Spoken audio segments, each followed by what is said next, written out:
Ya, selamat sore teman-teman sekalian.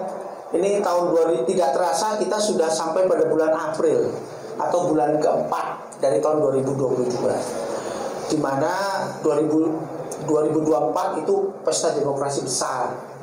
Ya, di 2023 kebanyakan sudah tidak ada pembangunan karena semuanya tahun politik ya Mas. Oke.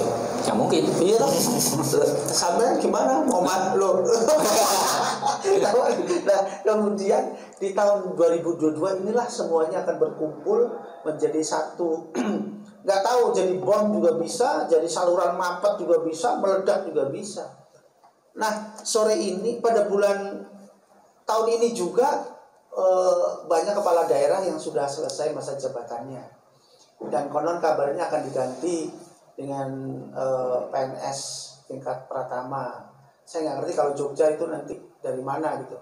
Termasuk kota Jogja yang konon kabarnya pada bulan Mei ini juga Pak Wali Kota Pak Aryadi Suyuti juga akan berhenti masa tugasnya, nanti akan diteruskan oleh penjabat. Nah, bersama saya ini kalau saya bilang seorang tokoh marhenis ya mungkin ya karena selendangnya abangnya atau dicopot. Ini sepe kata. Mas Foki mesti semua sudah kenal ya. Baik, saya akan tanya Mas Foki. Karena Mas Foki anggota DPRD Kota Jogja. Mas, kalau nggak salah Pak Wali Kota ini menjabat 2 periode ya Mas? Iya, 2 periode. 2 periode ya Mas? Iya. Ini kan juga di DPRD juga 2 periode. Saya 3 periode, Mas. 3 periode. Iya. 3 periode ya. Jadi jalan 3 periode, Pak Wali Kota 2 periode. Wakil Wali Kota pada waktu itu 1 periode. 1 periode. Nah, sik Mas. Ini kerasa lah perbedaannya. Ini perbedaannya. Jadi, nah kita ngomong soal pembangunan lah yang ada di Kota Jogja. Nah, di Kota Jogja ini selama 10 tahun terakhir inilah, kalau menurut panjenengan apa sih yang harus dikritisi? Apa ya? Kalau di dalam konteks pelayanan masyarakat ke public service itu ada yang namanya perubahan yang menurut saya itu lebih maju dalam konteks yaitu mematuhi apa yang ada di dalam sebuah konstitusi yang sudah kita sepakati bersama.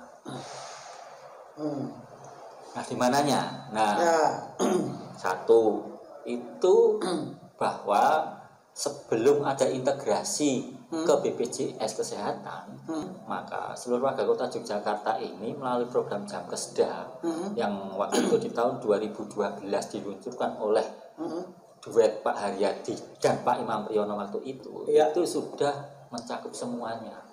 Yang saya maksud mencakup semuanya itu adalah bahwa semua warga ber-KTP Kota Yogyakarta dijamin kesehatannya di kelas 3. Loh, semua ya. Mau dia kaya, mau dia miskin, soalnya jatah dapat kelas 3 dibiayai oleh APBD. Nah, itu yang membedakan pada waktu kepemimpinannya Pak Heri Sudianto.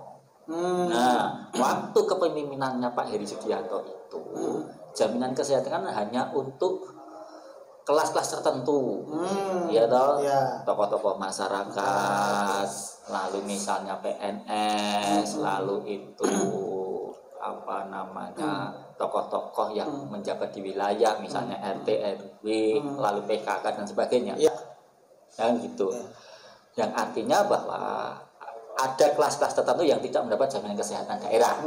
Nah, maka ketika zamannya Pak Haryadi dan Pak Imam Priyono, waktu itu saya ada di komisi A waktu itu, lalu juga ada di komisi D itu, mendorong itu. Tadi mendorong bahwa bicara kesehatan itu kan sesuai dengan konstitusi, itu haknya rakyat. Jadi semua memiliki hak. Nah, maka ketika itu haknya rakyat, itu kebalikannya menjadi kewajiban negara memenuhinya. Nah, maka disitulah konsep dasarnya itu muncul di situ. Nah, maka sejak tahun 2012 bicara Jamkesda adalah bicara jaminan kesehatan untuk semua warga Kota Yogyakarta. Nah, lalu ketika ada peralihan karena adanya proses konstitusional yaitu pilkada dan ada perubahan konsep mendasar, yaitu bahwa semua jaminan daerah harus berintegrasi BPJS kan begitu waktu itu. Maka di situ pada waktu itu kami sebagai DPRD Kota Yogyakarta Komisi D waktu itu mendorong supaya hak masyarakat itu jangan diabaikan gara-gara berintegrasi. Jadi harus tetap ada. Tetap ada. Maka solusinya apa? Nah, solusinya maka iur bayar BPJS kelas 3 bagi seluruh warga masyarakat Kota Yogyakarta dibiayai oleh APBD Kota Yogyakarta.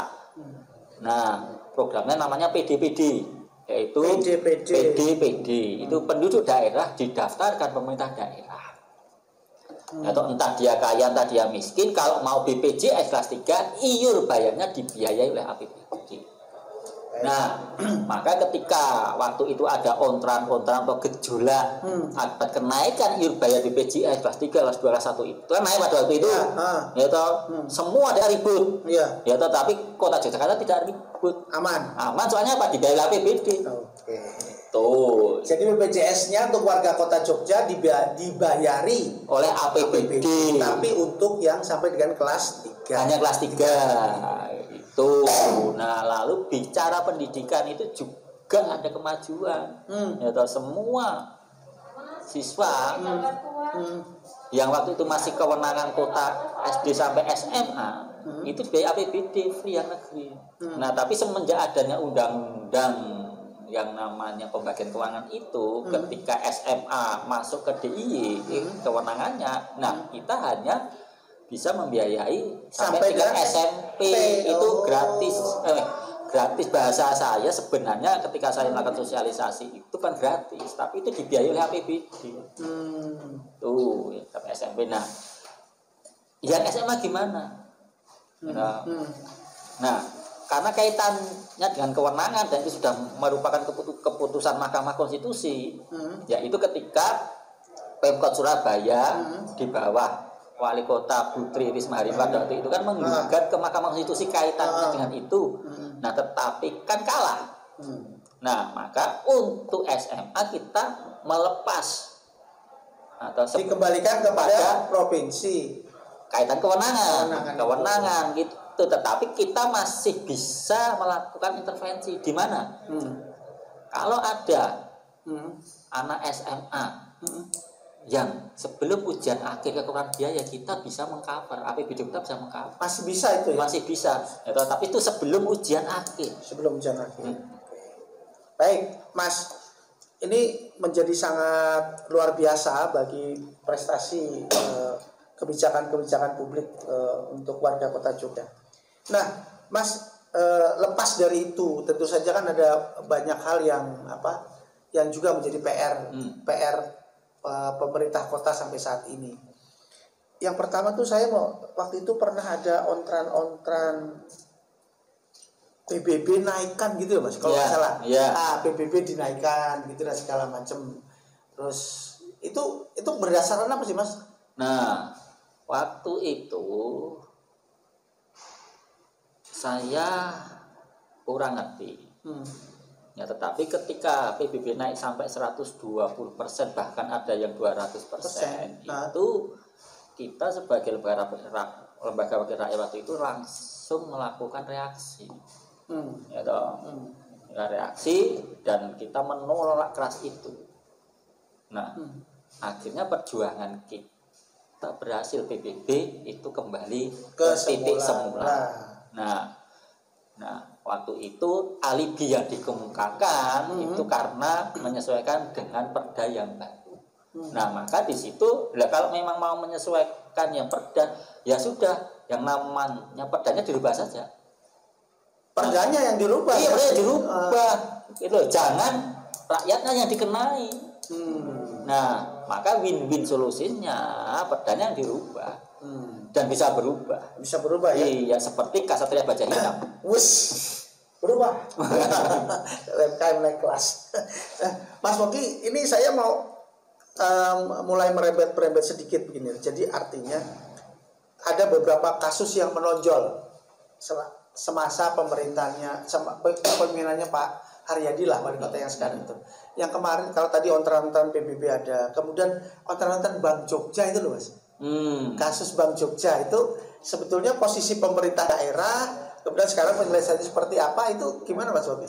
Nah, sangat kebetulan saya ketika terjadi ontran-ontran Bank Jogja ini, saya ada di Komisi B yang itu salah satu mitra kerjanya juga Bank Jogja. Terus? Nah, maka ketika kita memanggil Bank Jogja dan melakukan proses-proses baik itu studi literasi maupun kita juga melakukan studi pengetahuan bagi saya studi pengetahuan ke OJK itu karena ada sesuatu hal dari kepintaran kelompok ini untuk membobol bank dengan memperdaya gitu ya.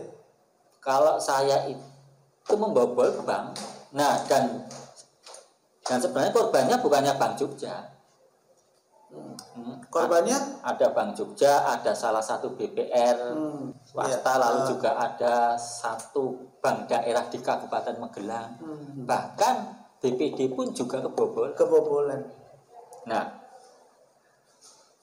maka sesuai dengan regulasi yang ada ketika kita melakukan komunikasi dengan OJK sebagai pengawas tunggal atau sebagai regulator, maka di situ ya kita serahkan kepada proses hukum. Terkait penyertaan modal kan pemerintah Kota Jogja kan juga bagian dari penyertaan modal yang ada di Bank Jogja, dan itu kan menjadi polemik juga dengan teman-teman legislatif. Jadi kan kasus itu muncul kan setelah penyertaan modal, Mas. Maka ketika kasus ini muncul, yang penyertaan modalnya itu kita stop lebih dahulu sampai ada kejelasan kasus ini. Kejelasan hukumnya ya. Nah, lalu kan kalau saya nggak salah, itu kan sekarang kan juga sudah masuk di dalam proses hukum dan juga sudah divonis. Nah, lalu kalau di situ ada isu macam-macam lah misalnya, kalau bagi saya ini saya masih percaya aparat penegak hukum, ya toh. Nah itu biarkan ranah kepolisian, biarkan ranah kejaksaan yang melakukan tugas-tugas penegakan hukum. Terus ada lagi nih Mas, saya lupa nih. Setelah kasus Bank Jogja itu rame, kemudian ada beberapa kasus yang menjadi catatan yang menonjol di pemerintahan ini sebelum bulan Mei itu. Kasus Mas, saluran yang melibatkan oknum kejaksaan itu. Kalau itu reviewnya teman-teman DPRD. Jadi kan yang menjadi standing bahwa kita sangat percaya kepada upaya-upaya penegakan hukum dari aparat penegak hukum. Nah, dan di situ yang mengcover langsung adalah lembaga yang menurut saya itu sangat kredibel, yaitu KPK. Nah, KPK sudah bekerja. Nah, hanya kan ini kan ada beberapa pengakuan yang terungkap di sidang, ya toh. Ada aliran uang masuk ke lembaga DPRD kan waktu itu. Terus, ya kan itu. Terus. Nah, dan itu kan terungkap di sidang pengadilan. Nah, lalu di situ kan ada mekanisme yang namanya pengembalian pada waktu itu. Nah, setahu saya aliran itu sudah dikembalikan. Nah, tetapi di sini kan ada sebuah debat tebal, yaitu apakah pengembalian itu menghapus unsur pidananya? Apa tidak? Apa dia memberhentikan proses hukum? Apa tidak? Ya, itu kan di situ kan. Itu kan kewenangannya di mana? Ya di KPK. Gitu loh. Kalau kabarnya kan Pak Wali juga sampai ikut sidang ya. Sebagai saksi ya? Ya, sebagai saksi. Ya. Artinya ketika kepala pemerintah itu masuk dalam ruang sidang gitu, entah sebagai saksi atau apapun, itu kan membuktikan bahwa kasus itu memang benar ada dan melibatkan unsur-unsur yang ada di situ, gitu loh. Nah, kalau menurut pengamatan Mas Foky, itu miss-nya di mana, Mas? Kalau saya miss-nya bukan persoalan institusi, ya, tetapi itu adalah persoalan behavioral atau perilaku saja. Oh, tuh. Satu lagi Mas, ini yang masih melibatkan juga bagaimana kiprah tarik ulur antara teman-teman legislatif dan eksekutif. Itu loh, nggak jadi bank syariah itu loh. itu gitu loh. Itu kan ramai sempat terakhir itu sampai perdanya dicabut sudah RUU ya? Enggak. Raperda ya sudah. Sudah yang pengajuan draft raperda. Draft raperda nah itu. Itu loh tapi kan belum dibahas. Belum. Nah, itu kan sebenarnya kan polemik lama. Itu kan sejak tahun 2010 sebenarnya. Ya. Nah, bicara politik kan bicara kepentingan. Ya. Nah, maka ketika proses sejak 2010 itu selalu mengalami kebuntuan dan kemarin itu ketika memasukkan raperda BPRS Syariah masuk di dalam Propemperda itu kan ada legal standing yang kuat, yaitu apa? Yaitu memenuhi yang namanya RPJMD wali kota wakil wali kota terpilih. Nah, tetapi kan kami sebagai fraksional itu kan ini kan bicaranya kan bukan apa ya, bicaranya kan bukan kepentingan orang per orang. Ya, legal standing kita itu adalah statement Bung Karno bahwa negara ini didirikan untuk semua, bukan untuk golongan tertentu. Nah, maka ketika bicara BPRS Syariah itu menurut kajian kami, ya, walaupun itu di DPR RI sana itu ada undang-undangnya kan gitu, atau ada lembaganya yang kuat gitu loh, ya tahu?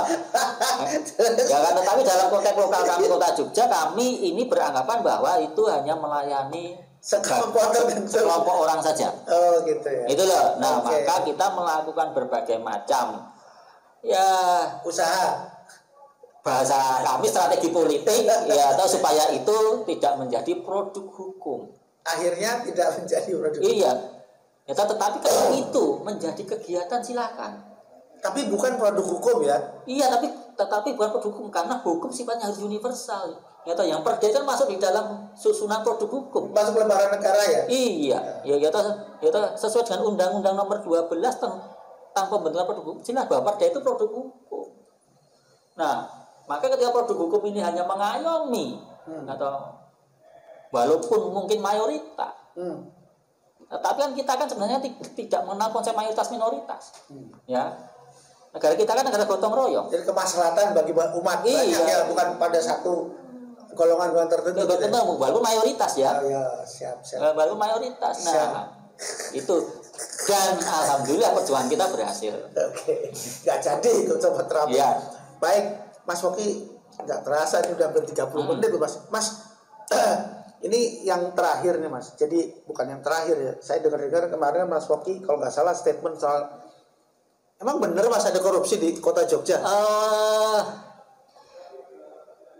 Jadi ceritanya begini, itu bukan menjadi keputusan saya, itu menjadi keputusan lembaga DPRD Kota Yogyakarta, disepakati dalam rapat paripurna. Ada indikasi tindak pidana korupsi, kaitannya dengan apa? Nah, kami ini kan masuk di dalam pansus LKPJ, ya, laporan keterangan pertanggungjawaban wali kota sesuai dengan apa yang diatur di dalam Permendagri. Ya, lalu di situ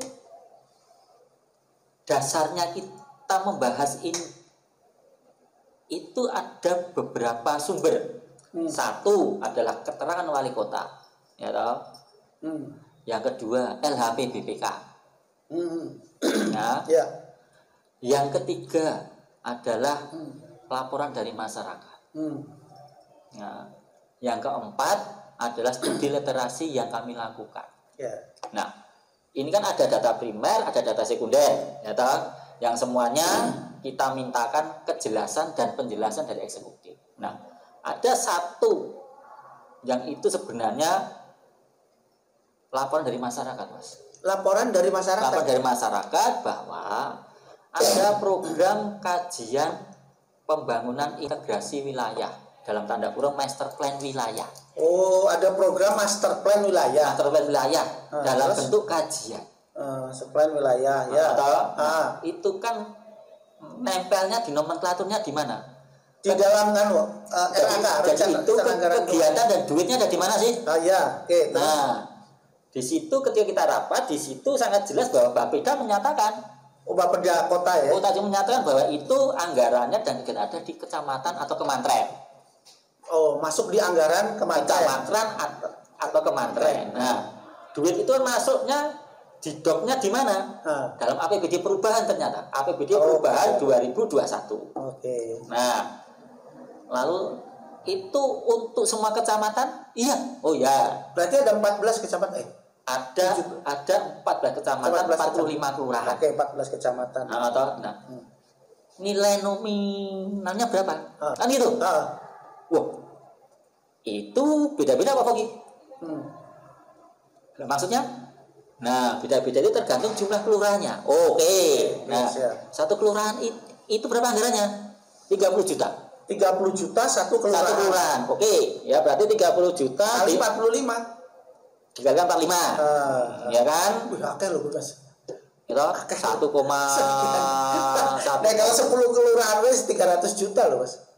30 juta tuh per kelurahan kan? Iya. Iya, berarti kalau 10 kelurahan saja sudah 300. 300 juta. 300 juta kalau 45 kan 300 juta kali 4. Iya. Terus? Berapa itu? Iya, 1,2 miliar. Ya, 1,2 miliar. Itu masuknya di mana? Masuknya di anggaran kecamatan. Oke, ya kemantren. Ya, oke. Kemantren. Oke, clear ya, kemantren. Oke. Dasar hukumnya apa? Nah, lihat pengadaan barang dan jasa yang itu diatur di dalam peraturan presiden. Oke. Maka di situ sangat jelas bahwa maksimal tujuan itu 100 juta. Yang tanpa proses lelang ya? Tanpa proses lelang tender. Lelang tender. Atau bukan lelang tujuan. Nah, kan gitu. Ada tuh lelang tujuan. Lah ya ada. Kan gitu. Nah, lelang tujuan itu untuk kajian kan di bawah 100 juta. Ya. Kan begitu. Nah, maka kita lihat nih, dari 14 kecamatan itu yang lebih 100 juta itu mana? Nah, maka teridentifikasilah ada Tegarrejo 4 kelurahan. Oh, Tegarrejo 4 kelurahan. Atau Gondokusuman 5 kelurahan. Gondokusuman 5 kelurahan. Umbulharjo 7 kelurahan. Wis. Ya kan? Nah, kita ambil contoh kasus saja Tegarrejo. Tegarrejo 4 kali 3 120 juta. Artinya apa? Lelang.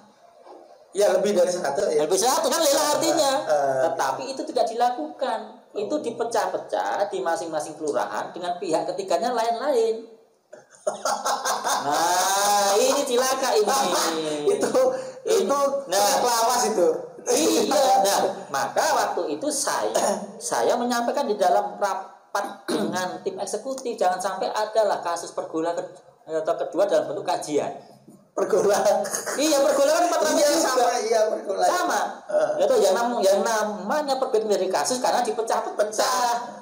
Itu kalau gelondongan nggak mungkin jadi kasus. Iya. Kan prosesnya beda. Kan beda kan gitu, pecah-pecah. Nah, maka di situ kita menyampaikan, kita minta ketegasan sekali lagi kepada Bapeda, benar ini anggarannya nempel di kemantren, benar Pak Fogi, ya sudah. Dan ketika kita rapat internal untuk menyusun rekomendasi kesimpulan, masuk barang itu. Ada dibacakan di dalam rapat paripurna, dihadiri oleh wali kota Yogyakarta, dimintakan persetujuan ke rapat paripurna, dan rapat paripurna menyampaikan setuju. Nah, rekomendasi jelas.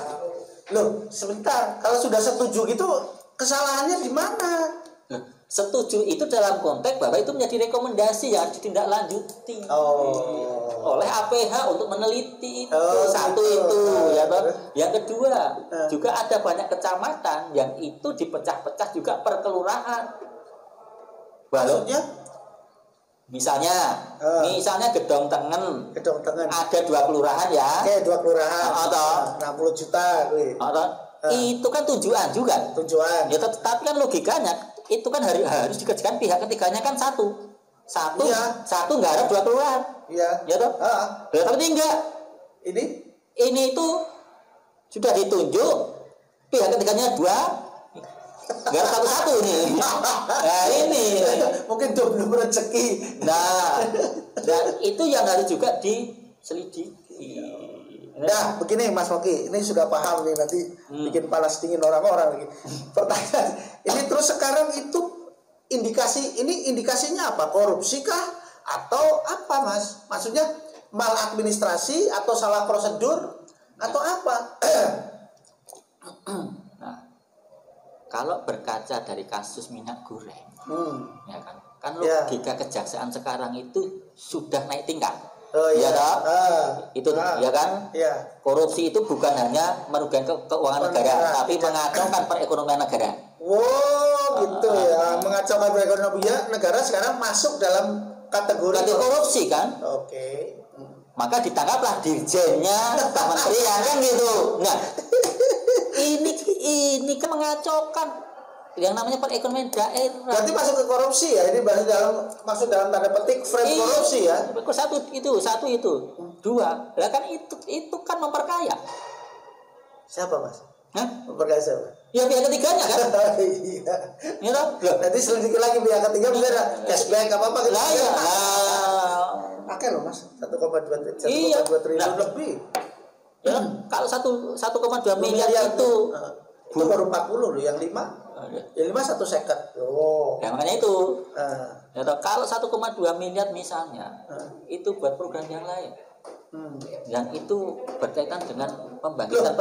Ini outputnya apa? Outputnya master plan itu outputnya apa? Jadi itu outputnya untuk mendukung rencana wakil wali kota Heru Bupati yang akan memfokuskan anggaran ke wilayah 200 juta. Jadi itu Temoto, Lutojo itu loh. Itu nganggo dasar NA itu. Itu tapi ini saja udah keluar sekitar 1,2 miliar. Lah cilakannya lagi nih. Silakan lagi. Kajian itu sudah jadi. Ya, terus atau belum dilaksanakan, sudah direview oleh Bapeda. Wah, direview sudah. 43 kelurahan ini direview oleh Bapeda. Padahal belum dilaksanakan. Dan itu melibatkan kepanitiaan. Ya toh? Nah, saya ini masuk di dalam panitia itu tapi karena saya sebagai ketua kampung Sapen. Bukan sebagai anggota dewan. Nah, saya masuk dalam tim review itu. Terus yang direview apa, Mas? Nah, ya itu hasil dari pihak ketiga yang nggak bener ini, gitu loh. Nah, lebih silakan lagi di situ itu ada duit lagi. Oh iya? Lah, ini kan menggunakan pihak ketiga lagi. Ya toh, anggarannya di Bapeda tapi. Ya toh. Nah, berapa duit lagi? Hanya untuk mereview itu. Yang itu prosesnya di awal nggak benar. Aduh. Stop. Sudah, ini sudah cukup kewawakan. Teman-teman sekalian, ternyata ada banyak hal-hal yang perlu dicermati dalam proses pembangunan yang ada di Kota Jogja. Nah, Mas Foki sebagai anggota DPRD Kota Jogja ini memaparkan beberapa hal yang seperti tadi kita sudah saksikan itu menjadi sangat, buat saya sih menjadi ironi gitu loh, padahal Jogja pembangunannya itu juga cukup baik gitu loh, ada hotel-hotel bertumbuh, wisatawan. Kita belum ngomongin Malioboro ya, pansus Malioboro urusannya provinsi gitu, tapi Mas Foki juga pansus. Nah, ini sebetulnya menjadi PR untuk wali kota mendatang, entah siapapun yang akan menjadi wali kota. Tapi kepemimpinan Pak Aryadi mungkin akan selesai pada bulan Mei, Mei 12 ya. Tanggal biru lah orang. Kalau nggak salah 22 Mei. 22 Mei. Ya, 22 Mei. Dan selanjutnya akan dilakukan oleh penjabat. Saya nanti akan berdiskusi lagi bersama Mas Foki soal apa fungsinya penjabat. 2 tahun lama loh, sampai 2024. Dia bisa apa? Apa yang akan dilakukan dalam kebijakan-kebijakan publik yang strategis. Teman-teman sekalian, demikian obrolan kita yang cukup panas pada sore hari ini bersama Mas Foki di studio. Salam. Cut.